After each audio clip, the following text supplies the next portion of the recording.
بسم اللہ الرحمن الرحیم. ناظرین السلام علیکم. میں ہوں آپ کا میزبان صابر شاکر وفاقی دارالحکومت اسلام آباد سے. کچھ تازہ ترین خبریں.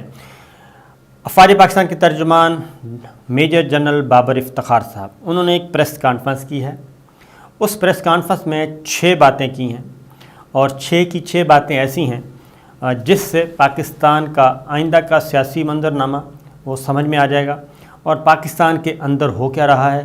نواز شریف صاحب سے ڈیل ہوگی نہیں ہوگی, طالبان کو رعایت دی جائے گی نہیں دی جائے گی, پاک افغان بارڈر کا کیا بنے گا, army chief general Qamar Javed Bajwa extension لیں گے نہیں لیں گے, ساری باتوں کا انہوں نے احاطہ کیا ہے. نمبر 1 سب سے پہلی جو خبر وہ یہ ہے نواز شریف صاحب. نواز شریف مریم صفدر بہت زیادہ کوشش کر رہے تھے کہ ان کی دال گل جائے, ان کی ڈیل ہو جائے, ان کو ڈھیل مل جائے, اور اس سلسلے میں مختلف ممالک بھی انوالو تھے. میں نے آپ کو بتایا تھا کہ پیغامات آ رہے ہیں, لندن میں ملاقاتیں بھی ہو رہی ہیں, یہاں پہ بھی کچھ سفارت خانے متحرک ہیں اور وہ مسلسل یہ کوشش کر رہے تھے. نواز شریف صاحب اپنے آپ کو اپنی خدمات پیش کر رہے تھے کہ ڈیل ہو جائے اور مجھے معافی تلافی مل جائے, مجھے سیاست میں آنے کا موقع مل جائے, مریم صفدر صاحبہ کی ڈسکوالیفیکیشن ختم ہو جائے. یہ ساری باتیں ہو رہی تھیں اور مسلم لیگ نواز مسلسل یہ تاثر دے رہی تھی کہ ان کی بات چیت ہو چکی ہے اور ہائیسٹ رینک پہ بات چیت ہو چکی ہے. یعنی army chief general Qamar Javed Bajwa صاحب سے معاملات طے پا گئے. کبھی کہا جاتا تھا کہ شہباز شریف صاحب نے ملاقات کر لی, کبھی کہتے تھے شاید خاقان عباسی کے ذریعے کوئی پیغام آ گیا, کبھی مفتاح اسماعیل کے ذریعے آ گیا, کبھی خواجہ آصف صاحب کے ذریعے آ گیا. بس ہم ہو چکے ہیں اور یہ عمران خان صاحب کی حکومت جا رہی ہے. عمران خان اور سول ملٹری تعلقات اس وقت بالکل خراب ہو چکے ہیں اور army chief general Qamar Javed Bajwa اور وزیر اعظم عمران خان کے درمیان بہت زیادہ اختلافات پیدا ہو گئے ہیں. فوج نے فیصلہ کر لیا کہ حکومت کو گرا دیا جائے. یہ سارا کچھ ہو رہا تھا اور نواز شریف صاحب خاص طور پہ شریف خاندان جو ہے وہ اس پہ بہت زیادہ کام کر رہا. اور پچھلے دنوں شہباز شریف صاحب نے ملاقاتیں بھی کیں, کچھ سفارتکاروں سے ملاقاتیں کیں اور انہوں نے اپنے آپ کو ایسے ظاہر کیا کہ میری تو بات ہو گئی ہے, بس میں اگلا وزیر اعظم ہوں, اور اس طریقے سے انہوں نے یہ تاثر دیا.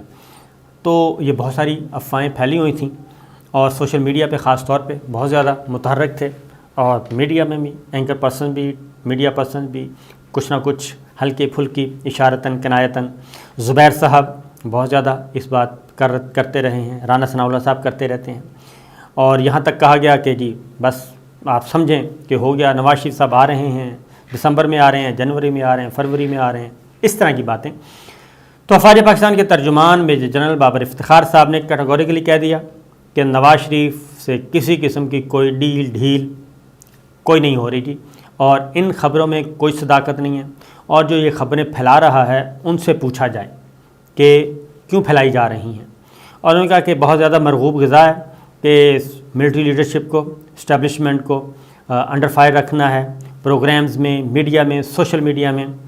انہوں نے ایک بات کی, انہوں نے کہا نہ صرف یہ کہ ہم ایسے عناصر سے واقف ہیں بلکہ ان عناصر کے کن کن کے ساتھ تعلقات ہیں اور یہ کن کے کہنے پہ یہ سب کچھ کرتے ہیں باقاعدہ طور پہ, ان سے بھی واقف ہیں, اور ہم نے ماضی میں بھی ان سے نمٹا ہے اور مستقبل میں بھی نمٹیں گے. تو میں اب اگلی خبر بھی دے دوں کہ لسٹیں وسٹیں جی تیار ہوتی ہیں. یہ بات نہیں ہے کہ اسٹیٹ یا اسٹیٹ انسٹیٹیوشن جو ہیں وہ بالکل غافل ہیں اور جو کچھ ہو رہا ہے, جو کچھ آل فال چل رہا ہوتا ہے اس کے بارے میں ہمارے ادارے یا ہمارے انٹیلیجنس ادارے واقف نہیں. یہ ہر ملک میں ہوتا ہے, ہر طرح کی لسٹیں, ہر طرح کا ڈیٹا, ہر طرح کا میٹیریل تیار ہوتا ہے. یہ ہم کہہ سکتے ہیں اگر ہم کبوتر کی طرح بلی کو دیکھ کے آنکھیں بند کر لیں تو یہ الگ بات ہے, لیکن ہم جو کچھ کر رہے ہیں اور آج کل کی جدید ترین ریاستیں اور پاکستان ان میں ایک ہے. پاکستان ایک جوہری ملک ہے, اسلامی جوہری ملک, واحد اسلامی جوہری ملک ہے. تو اس لیے یہاں پہ بہت زیادہ چیک ہے اور ہونا چاہیے. لہذا جی آج کا دن شریف خاندان کے لیے بہت ہی مندے کا دن تھا اور سیاسی اسٹاک ایکسچینج میں آج شریف خاندان کے جو شیئرز ہیں وہ سمجھیں آپ گر گئے ہیں, کافی گر گئے ہیں. اور اس کی وجہ کیا تھی, یہ تاثر کیوں پھیلایا جا رہا تھا, پہلے تو ذرا سن لیں. ایک تو 3-4 ممالک ایسے ہیں جو کہ یہ کوشش کر رہے ہیں کہ یہاں پہ ان کے جو ماؤتھ پیس ہیں ان کے لیے کام کرنے والے جو ان کے اعلی کار ہیں، ڈمی قسم کے پولیٹیشنز، ان کو یہاں پہ لا کے اقتدار دیا جائے واپس. اور اس کی ریزن ہے کہ ہماری جو خارجہ پالیسی ہے اس وقت وہ ملٹی ڈائمینشنل ہو چکی ہے.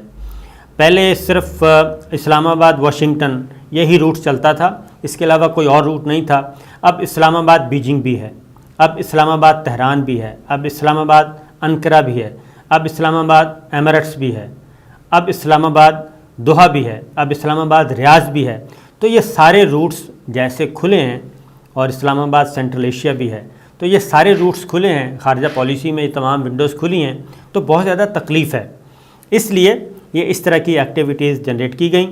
تو لہٰذا آج کا دن جو ہے وہ شریف خاندان کے جو اسٹاک ایکسچینج شیئر ہے وہ گر گیا ہے. اور اس کی ریزن کیا تھی؟ اس کی ریزن یہ تھی کہ انتخابات ہونے ہیں جی، 1 سال کے اندر انتخابات ہونے ہیں.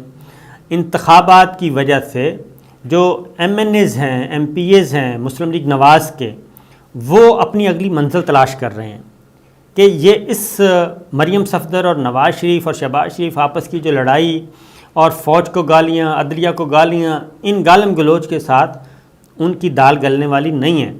تو لہٰذا انہوں نے اگلا مستقبل کا فیصلہ کرنا ہے. وہ ساری جو پارٹی کے اندر ٹوٹ پھوٹ ہوتی ہے، جو بغاوت، چھوٹی چھوٹی بغاوتیں جنم لیتی ہیں، ان کو کنٹرول کرنے کے لیے یہ تاثر دیتے ہیں کہ ہماری ڈیل ہو رہی ہے، ہماری ملٹری اسٹیبلشمنٹ کے ساتھ صلح ہو گئی ہے، ہماری فوجی قیادت کے ساتھ معاملات طے پا گئے ہیں، اس لیے آپ کہیں نہ جائیں، ہم ہی ہیں اگلے اقتدار میں آنے والے. تو لہٰذا یہ ایک صاف جواب دے دیا گیا، اور ایک بار پھر کہا گیا کہ سول ملٹری ریلیشن شپ بالکل ٹھیک ٹھاک ہیں، ان میں سے کوئی مسئلہ نہیں ہے، کوئی اختلاف نہیں ہے. اور یہ جو تاثر دیا جا رہا تھا کہ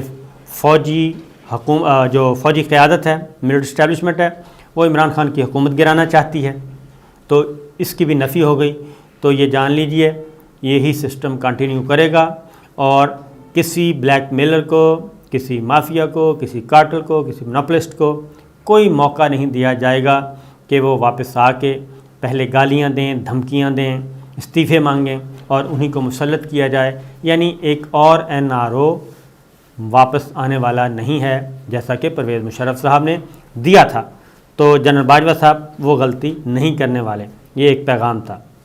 دوسرا، پھر ایک کارڈ یوز کیا جا رہا تھا جی، آرمی چیف کی ایکسٹینشن کا کارڈ، کہ جی ایک اور ایکسٹینشن ہوگی، مزید ان کو کام کرنے دیا جائے گا. بات چیت ہو چکی ہے، شہباز شریف صاحب نے گارنٹی دے دی کہ مجھے وزیر اعظم بنا دیں، میں آپ کو یہ کر دوں گا.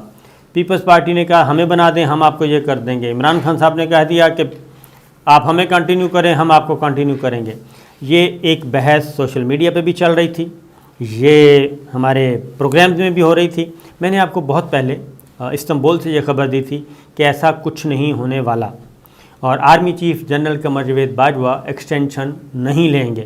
آج D G I S P R major general Babar Iftikhar سے یہ سوال کیا گیا، خاص طور پہ ایکسٹینشن کے بارے میں سوال کیا گیا، بلکہ سوال بڑا لپیٹ کے کیا گیا کہ جنرل صاحب کی خدمات بہت ہیں، سچویشن ایسی ہے، تجربہ ہے، تو اس بنیاد پہ ان کو اگر ایکسٹینشن آفر کی جائے تو اس کی بھی انہوں نے نفی کر دی. ترجمان افواج پاکستان 100% نفی کر دی انہوں نے اس بات کی بھی کہ ایسا کچھ نہیں ہے، یہ بیہودہ کیا سرائیاں ہیں اور بیہودہ قسم کا پروپیگنڈا ہے، ان پہ کان نہ دھرا جائے تو زیادہ بہتر ہے. 2 خبریں ہو گئیں. تیسری خبر یہ تھی، ایک کمپین ظاہر ہے چلائی جاتی ہے. تیسری تھی جی کہ پاکستان اور افغانستان کے بارڈر پہ جو باڑ لگانے کا معاملہ، ڈیورنٹ لائن، اور طالبان کے پریشر میں آ گیا افغان طالبان کے، اور انہوں نے باڑ اکھاڑ دی، باڑ رک گئی، باڑ نہیں لگے گی، یہ انٹرنیشنل باؤنڈری نہیں ہے. تو اس سلسلے میں خاموشی سے بیک ڈور چینل پہ کام ہو رہا تھا، میں نے آپ کو انفارم بھی کیا تھا، اور میسج کنوے ہو گیا تھا کابل کی نئی حکومت کو کہ اس طرح کی حرکتوں سے کوئی پازیٹیو چیز برآمد نہیں ہوگی، اور اگر یہ حرکتیں جاری رہیں تو اس کا جواب بھی پھر اسی طریقے سے دیا جائے گا جیسے ماضی میں غنی حکومت کو دیا جاتا رہا ہے. تو اگر یہ غنی حکومت میں یہ باڑ نہیں رکی تو یہ اب بھی نہیں رکے گی، اور یہ انٹرنیشنل بارڈر ہے پاک افغان، اور یہ انٹرنیشنل بارڈر ہی رہے گا.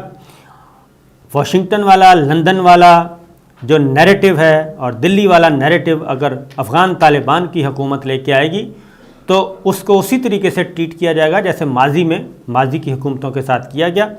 لہذا ان کو کہا گیا کہ اپنے سائز میں رہیں, اور اب وہ معاملہ کنوے ہو چکا ہے. لہذا یہ کہا گیا کہ یہ کو ڈیویڈ لائن ختم, یہ انٹرنیشنل بارڈر ہے, رہے گا, اور باقی بھی جو رہتا ہے 3% جو ہم نے باڑ لگانی ہے وہ ایز اٹ از لگے گی, اور اس پہ کوئی کمپرومائز نہیں ہوگا. وہ بھی جواب دے دیا گیا. اس کے بعد پاک ایران بارڈر پہ بھی انہوں نے کہا کہ 70%, باقی 30% بھی کمپلیٹ ہوگا, وہ بھی مکمل کیا جائے گا. یعنی کوئی کمپرومائز نہ ایکسٹرنل پلیئرز کے ساتھ نہ انٹرنل پلیئرز کے ساتھ, کوئی ڈھیل نہیں ملے گی. دو باتیں. تیسری بات, طالبان کے ساتھ معاملات چل رہے تھے, کالعدم تحریک طالبان, ان کے ساتھ بھی بتا دیا کہ بات چیت کا سلسلہ ختم ہو چکا, اب آئین ہوگا, قانون ہوگا اور میدان جنگ ہوگا. اور اس کے اندر بھی یہ آپ کو بتا دوں کہ گروپس تھے طالبان کے اندر, اور جو میجر لوگ تھے وہ مان چکے ہیں, وہ پاکستان کے ساتھ کسی قسم کا آئین پاکستان کو بھی تسلیم کریں گے اور بہیو بھی کریں گے, رہیں گے بھی, وہ بالکل ٹھیک. اور جو تھے انتہائی بڑے بڑے مطالبات کرنے والے بیرونی ایجنڈے پہ, ان کے ساتھ کسی قسم کی کوئی بات ختم ہو چکی ہے. ان کو اب انہی کی زبان میں سبق سکھایا جائے گا. تو یہ 3 چیزیں.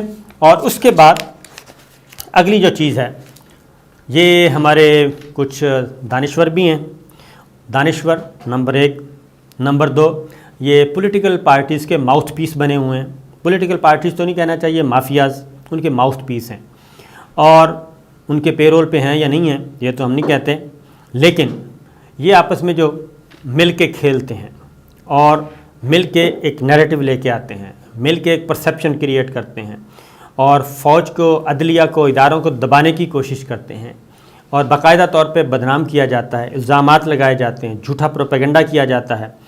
ان سب کے لیے بھی کام ہونے لگا ہے. وہ بتایا ہے DGISPR نے, اور انہوں نے کہا کہ نہ صرف ہم ان کے ارادوں سے واقف ہیں, ان کے جو ٹریل ہے ان کی, ان سے بھی واقف ہیں, بلکہ بہت کم بولا ہے DGISPR نے. اس سے زیادہ چیزیں موجود ہیں, اور اس سے زیادہ ریئیکشن اور رد عمل ریاست دکھائے گی آنے والے دنوں میں, اور کسی کے ساتھ کوئی رعایت نہیں کی جائے گی. باقی خدمات کو انہوں نے بتا دیا, اور سول ملٹری تعلقات میں کسی قسم کا کوئی جھول نہیں ہے. جہاں پہ ان پٹ مانگا جاتا ہے وہاں پہ ان پٹ دیا جاتا ہے, خواہ وہ اکانومی کا مسئلہ ہو, خواہ وہ سیکورٹی کا مسئلہ ہو, خواہ وہ امن و امان کا مسئلہ ہو, کوئی بھی معاملات ہوں. مہنگائی کے بارے میں بھی انہوں نے بات کی کہ جیسے باقی پاکستانی متاثر ہیں, اسی طرح ظاہر ہے افواج پاکستان کے جو لوگ ہیں وہ بھی متاثر ہیں. تو یہ ساری چیزیں انہوں نے کھل کر کیں. تو اس میں کسی قسم کا, باقی انڈیا کو بھی میسیج دے دیا, انڈیا کے بارے میں بھی انہوں نے واضح طور پہ کہہ دیا کہ ماضی میں بھی ہم نے مقابلہ کیا ہے اور اب بھی کریں گے. تو یہ ہے صورتحال, یہ ہے DGISPR کی پریس کانفرنس آج, جس میں کافی چیزیں کھل کر سامنے آ گئی ہیں. تو میرا خیال ہے کہ کہنا چاہیے کہ سب کو اب آرام ہو جائے گا, اور اب دیکھتے ہیں کہ یہ مونوپولسٹ اور جو کارٹلز ہیں وہ دوبارہ کس طریقے سے واپس آتے ہیں. اجازت دیجیے, اللہ حافظ.